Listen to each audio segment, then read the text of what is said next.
Hello again everybody, this is Craig Peters here from Soundiron, and in today's walkthrough we're going to be taking a look at our newest library, Delphi Volume 2, the Knightsen Boxgrand Piano. This library is the second installment in our Delphi piano series, which explores vintage and classic instruments as portals into new worlds of creative sound design. For this library we recorded 9 velocity layers as well as clusters, glisses, dead keys, and pedal noises in 2 microphone positions. The sound of this instrument is rich, wide, and woody, really showcasing its age and history. So without further ado, let's dive in, start checking out some of the sounds and features within the new Delphi Volume 2 Knightsen Boxgrand Piano.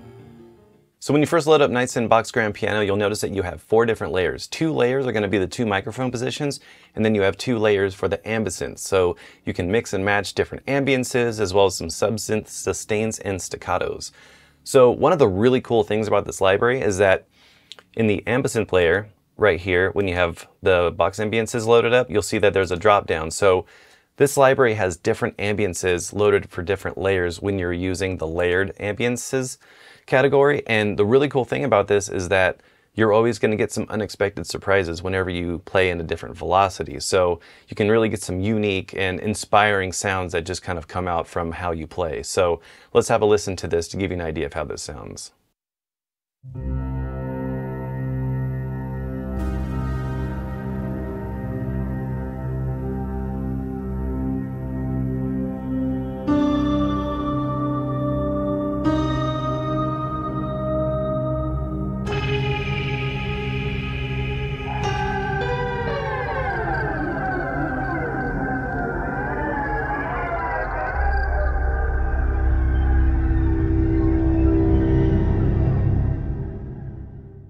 Or if you just want to choose the individual ambiances, you can do that too. So if you click this drop down right here, you'll see all of the different ambiances that are layered in the dynamic one, but you can play them individually if you really want to narrow in on a specific ambience that you like. So let's have a listen to a few of these now.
So one of my favorite features of this library is the X-Fade, because you can take these different layers and you can crossfade between them using your mod wheel or any other kind of CC controller. So first thing I want to do is learn the X-Fade to my mod wheel.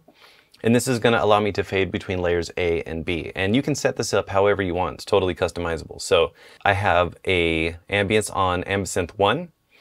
I'm going to set this to layer A. And then I have an ambience on the second ambisynth layer, and I'm going to set that to layer B. And this is going to allow me to crossfade between these different layers. So I'm going to start in layer A, playing a single note. And then let's fade into the next one.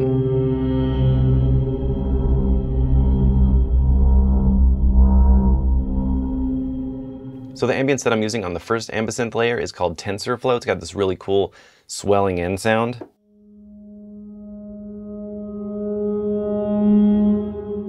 And then the one in layer 2 is a little bit grittier, a little bit gnarlier sounding, a little bit dirty. So the great thing about this is that you can shape and modify these types of ambiences if you want more of a swelling start and then a more grittier sort of sustain. So you can do that, or you can bring it back. So if you want to start off a bit harder and then go soft, or soft and then hard.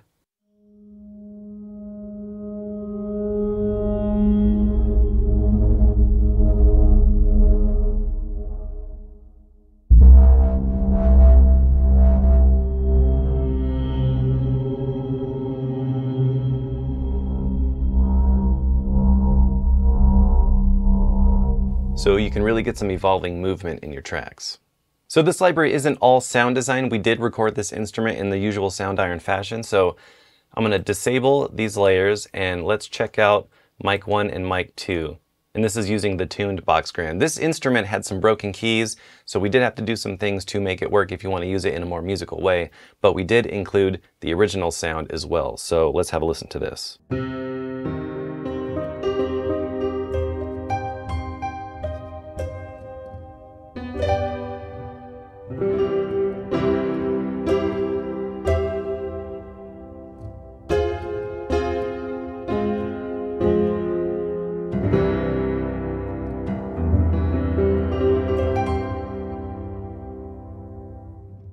And then we also have the untuned version as well, so let's have a listen to this.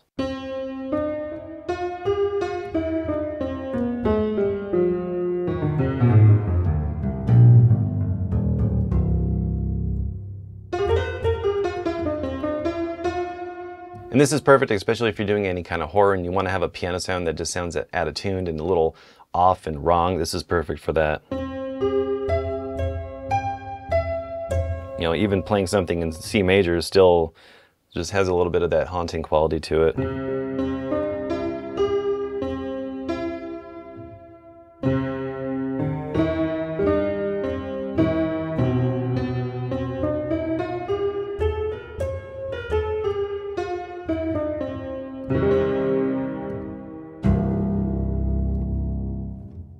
And then we also recorded some dead keys as well.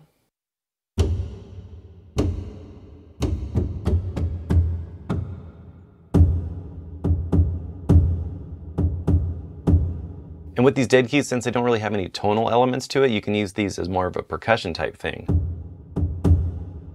And then you can even map this across the entire key range.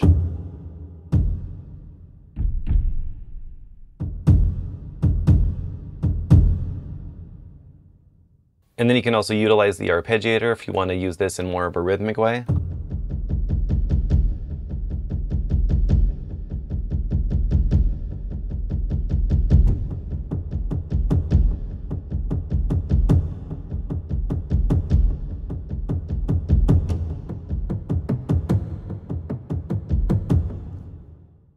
And since we have the advanced tab open, I'm going to show you a little bit of what's under the hood here as well. So you have an LFO, a filter, and an arpeggiator, which we just used, using some of those dead keys to create a little bit more rhythm.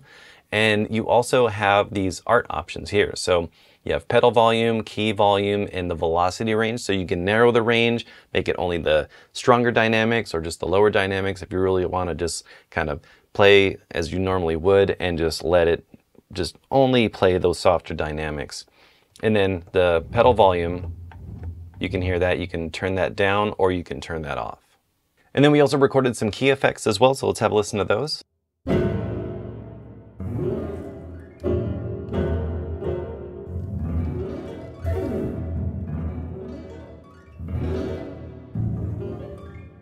And you can stretch these across the key range as well if you want to do that. So if you select this chromatic spread button, let's pick this cluster.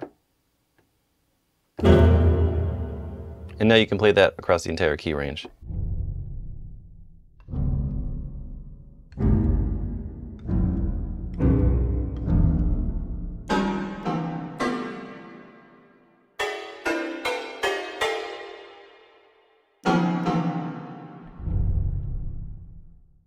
For this library, we're also including a folder of custom effects presets, all crafted using the different sounds and features of the library. So let's have a listen to a few of these.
So you can see with this preset is utilizing the gliss feature, which is really cool. You can just push one key and just let it do the work.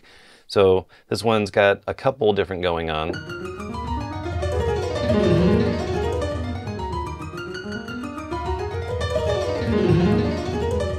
So you can just sit there, drink your coffee, push one key, and let the gliss and the arpeggiator do the work.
Alright, so that about wraps up this walkthrough for Knightsen Boxgrand Piano. If you'd like to learn more about this library or some of our other products, make sure to go to soundiron.com. Please subscribe to stay up to date on future videos like these, and until next time, thank you so much for watching. We'll catch you in the next one.